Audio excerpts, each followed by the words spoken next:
नमस्कार प्रेक्षकांनो, या मालिकेच्या आजच्या जबरदस्त भागामध्ये आपलं स्वागत आहे. आणि त्यामध्ये इकडे आता तिलोत्तमाने सनकन हातात भैरवीच्या कानाखाली मारताच आता भैरवीला धक्का बसलेला असतो, पण तरीही भैरवी शांत असते.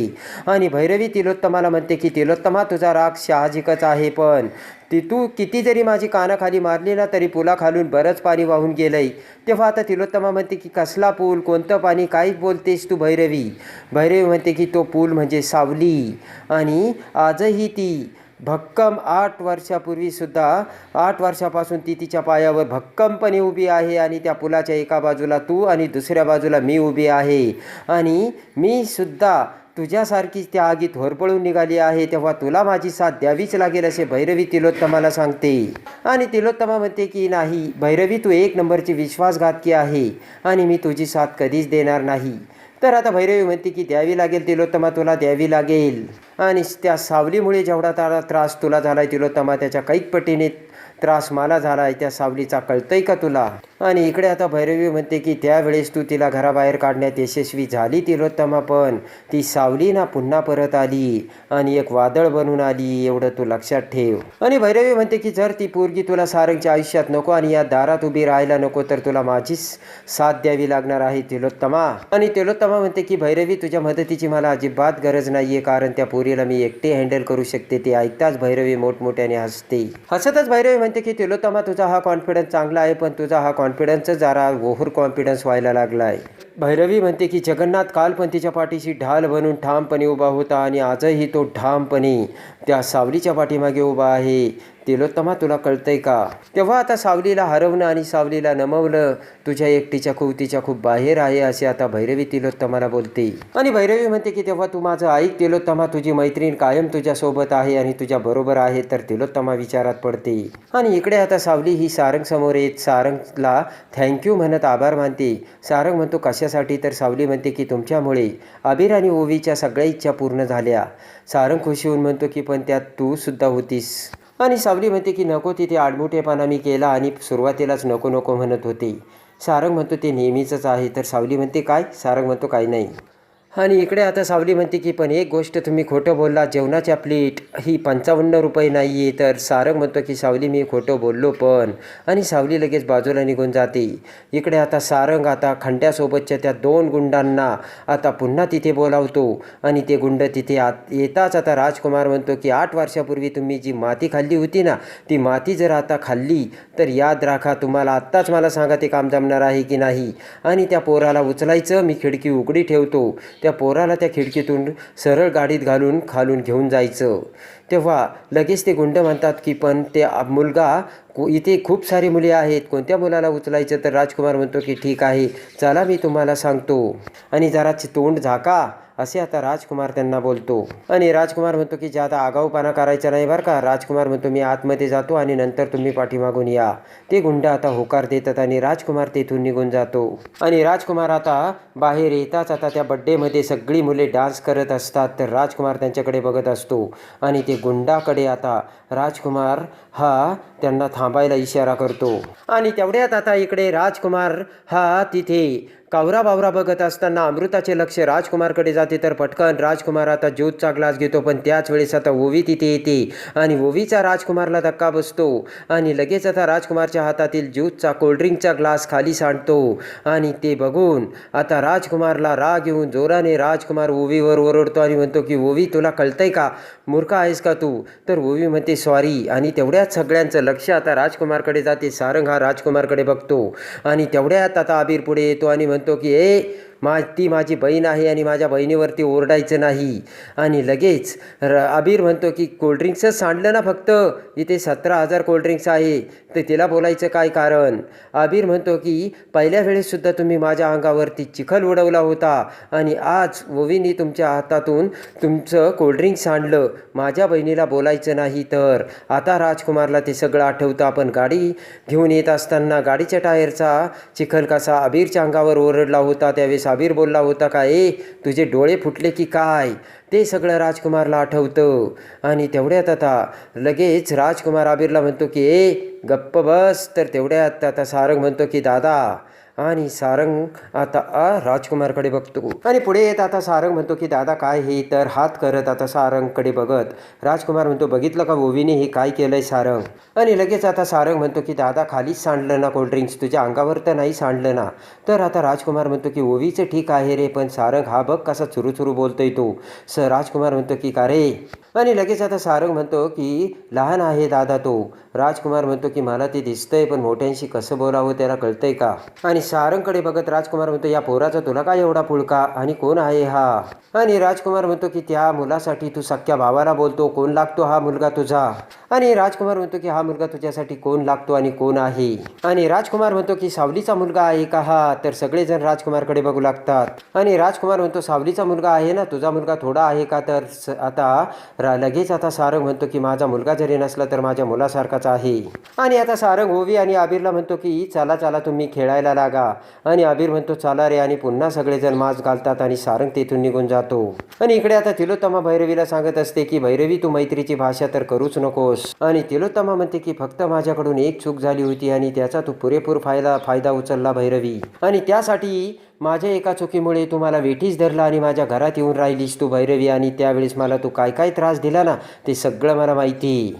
आणि त्यानंतर आता भैरवी म्हणते की त्यावेळेस माझी तारा माझ्यापासून दूर गेली होती आणि त्यावेळेस माझ्या तारासाठी मी या घरात आली, आणि तूच सांगे काही म्हणून मी काय करायला पाहिजे होतं तिलोत्तमा. आणि भैरवी म्हणते की माझी लेक माझ्यापासून दूर गेली असताना मी त्यासाठी थोडे प्रयत्न केले तर काय बिघडलं.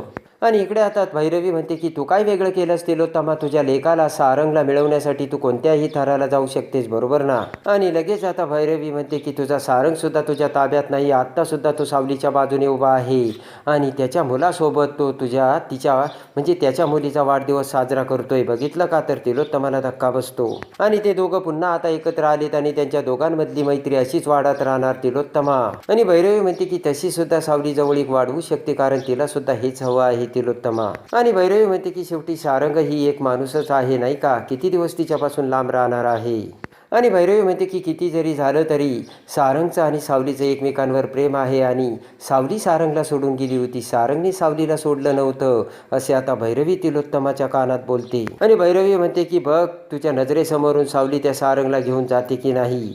आणि भैरवी चुटकी वाजवते. तिलोत्तमा म्हणते की नाही, असं अजिबात होणार नाही भैरवी. तर भैरवी म्हणते की तू एकटी जर असली तर असं होऊ शकते. आणि इकडे आता अबीर हा त्या मुलांसोबत खेळत असताना बोट करून आता राजकुमार आता अबीरला दाखवतो आणि त्या गुंडांना इशारा करतो. तर ते गुंडांनी आता राजकुमारचे बोलणे ऐकून अबीरला बघितलेलं असतं आणि अबीरला किडनॅप करण्यासाठी ते गुंड आता टपून बसतात. आणि एवढ्यात आता अबीर आता बाकीच्या मुलांना बघत असताना पडद्याच्या आड जातो आणि एवढ्यात ते गुंड आता पटकन आता अबीरचं तोंड दाबून अबीरला उचलून घेऊन बाजूला जातात. आणि आता सावलीला अबीरची आठवण येते आणि सावली आता इकडे तिकडे बघते. तर आता बबलू म्हणतो की सावली वहिनी काय झालं. तर सावली म्हणते अबीर कुठे दिसत नाही. बबलू म्हणतो की असेल इथेच वहिनी, तू काही काळजी करू नकोस. इकडे आता पुन्हा आता सावली अबीर अशी हाक मारून अबीरला शोधू लागते. इकडे आता भैरवी म्हणते की तिलोत्तमा तू अशीच जर गप्प बसून सगळं बघत राहिली ना तर हे व्हायला फार वेळ लागणार नाहीये, तेव्हा तुला माझ्या मदतीची गरज आहे, आणि हात वर करून तुला जे जमलं नाही ते मी एका चुटकीसरशी करून दाखवेन, असे भैरवी तिलोत्तमाला सांगते. आणि भैरवी म्हणते की त्यासाठी तुला माझी साथ द्यावीच लागेल तिलोत्तमा, कारण ज्या 8 वर्षात त्या सावलीने मला जे बर्बाद केलंय. आणि भैरवी म्हणते की त्या सावलीला मी कायमचं संपवल्याशिवाय येथून जाणार नाही तिलोत्तमा, एवढं लक्षात ठेव. आणि चुटकी वाजवत भैरवी म्हणते त्या सावलीला मी कायमचं संपवणार आहे, तेव्हा तू विचार कर. आणि भैरवी म्हणते की तुझ्याकडे 1 दिवसाची मी मुदत देते, काय तो निर्णय मला सांग. आणि तणतण भैरवी तेथून निघून जाते. आणि इकडे आता मोनिका भैरवी ही तेथून बाहेर जाऊ लागताच आता लपून बसते आणि भैरवीला बघते. मोनिका म्हणते की ही बाई इथे काय करते, म्हातारीने बोलावलं होतं की म्हातारीकडे ही आली होती. आणि मोनिका म्हणते की जर या दोघी एकत्र येणार असतील तर नक्कीच काहीतरी मोठा गेम करणार आहेत वाटतं. आणि मोनिका विचार करते की काय असेल हे सत्य, आणि पटकन मोनिका आतमध्ये जाते. आणि इकडे आता ते गुंड अबीरला उचलून घेऊन आता त्या रूममध्ये येतात, पण राजकुमारने सांगितल्याप्रमाणे अजून राजकुमारने खिडकी उघडलेली नसते. तो गुंड जोराने खिडकीला हात मारतो, पण तो गुंड म्हणतो की अरे अजून खिडकी उघडलेली नाहीये, तोपर्यंत आपण या मुलाला इथे खुर्चीला या रूममध्येच बांधून ठेवूयात. आणि ते गुंड आता अबीरला त्या खुर्चीला बांधतात. आणि तो गुंड दुसऱ्या गुंडाला म्हणतो रस्सी घे. तर आता मोठ्याने अबीर वाचवा असे म्हणतो. तर तो गुंड आता अबीरचं तोंड दाबतो आणि दुसऱ्या गुंड आता अबीरला हाताने बांधतो. आणि लगेच आता इकडे राजकुमार त्या खिडकीपाशी येतो आणि ती खिडकी उघडण्याचा प्रयत्न करतो, पण ती खिडकी लॉक असते. तर तेवढ्याच सावली त्या रूमच्या दरवाजापाशी येते आणि दरवाजाला थाप मारत म्हणते की कोण आहे आतमध्ये.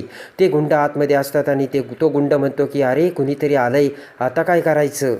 अबीरला इकडे खुर्चीला बांधलेलं असतं आणि लगेच आता अबीर त्याचं तोंड बांधलेलं असताना देखील मोठमोठ्याने ओरडतो आणि सावलीला अबीरचा आवाज येतो आणि सावली म्हणते की अबीर, आणि सावली दरवाजाला धक्का मारू लागते. ते गुंड आता मोठ्याने ओरडतात, अहो साहेब कुठेही तुम्ही, लवकर या आणि खिडकी उघडा.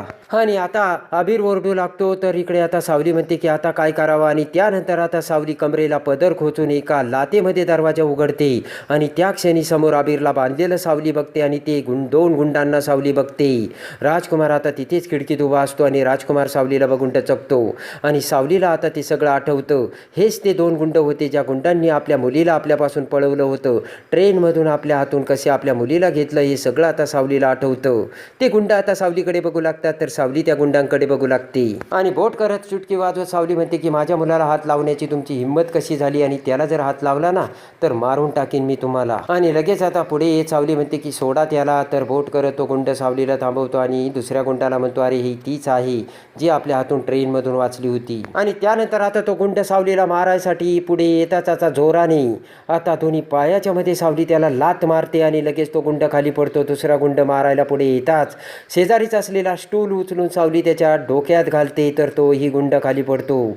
राजकुमार ते बघून सगळं आता डोक्याला हात लावतो आणि त्यानंतर आता दोघेही गुंड पडलेले असताना आता ताबडतोब आता सावली ही अबीरकडे धाव घेते आणि अबीरच्या डोक्याचा आता कपडा काढून अबीरचा दावा सोडू लागते. तर त्याच वेळेस तो गुंड उठून आता त्याने त्याच्या खिशातून चाकू काढलेला असतो आणि अबीरला सोडवत असतानाच आता तो गुंड सावलीवरती चाकू उगारतो. तर राजकुमार आता त्याला खुणावू लागतो, पण त्या गुंडाचं आता लक्ष नसतं आणि तो गुंड आता सावलीला चाकू मारणार एवढ्यात आता पाठीमागून सारंग तिथे येतो आणि त्या गुंडाचा हात धरतो आणि लगेच आता सारंग त्या गुंडाचा हात धरता क्षणी सावली ही आता पाठीमागे बघते. तर आता सारंग त्या दोन्हीही गुंडांची कुत्र्यासारखी धुलाई करतो आणि आता त्या गुंडांना सारंगने खूप बदलेलं असतं. तर त्याच वेळेस आता इकडे आता राजकुमार म्हणतो की हे जर आता सारंगच्या हाती सापडले तर काही खरं नाही, आणि राजकुमार आता पटकन ती खिडकी उघडतो आणि ते गुंड खाली पडता क्षणी ती खिडकी उघडलीचे बघतात आणि राजकुमार त्यांना हात करून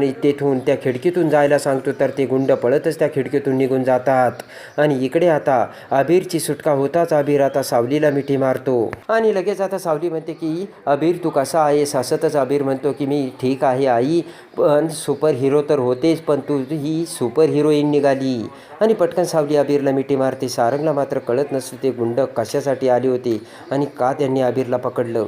आणि लगेच आता जगन्नाथ, बबलू, अमृता तिथे पळत येतात आणि जगन्नाथ म्हणतो ए सारंग, सावली झालं काय, आणि तुम्ही इथे काय करताय. तर उठून उभा राहता. अबीर म्हणतो की मला ना 2 माणसांनी किडनॅप केलं होतं. आणि लगेच आता जगन्नाथ म्हणतो की काय सांगतोय अबीर, कोण होतं ते. तर तेवढ्यात पळत आता राजकुमार तिथे येतो आणि अबीरकडे येत म्हणतो की ए बाळा काय झालं, आणि एवढा मोठा आरडाओरड कसला. आणि राजकुमार म्हणतो की मला एक सांग, तुम्ही सगळेजण इथे का आलात, काय झालं होतं. तर सारंग राजकुमारला म्हणतो की 2 माणसांनी याला किडनॅप केलं होतं. आणि राजकुमार म्हणतो की कुठे, चल त्याला शोधूयात. तर आता राजकुमार म्हणतो तो काय थांबला सारंग. तर सारंग म्हणतो की ती पळून गेली. आणि राजकुमार म्हणतो की थांब मी पोलिसांनाच कॉल करतो. आणि राजकुमार फोन लावू लागता. सावली म्हणते की काही गरज नाही आहे पोलिसांना फोन करण्याची, मला ना आता कोणत्याच काचाट्या सापडायचं नाही आहे. आणि सावली म्हणते की मी एक क्षणही इथे थांबणार नाही. आणि सावली म्हणते की येथून मी कायमची निघून जाणार आहे. आणि आता ते ऐकताच आता सगळ्यांना अमृता, सारंगला मोठा धक्का बसतो. सावलीने आता भयानक निर्णय घेतलेला असतो आणि आता दुर्गा बनून सावलीने आता अबीरची सुटका केलेली असते आणि इकडे आता सारंगने सावलीचा जीव वाचवलेला असतो.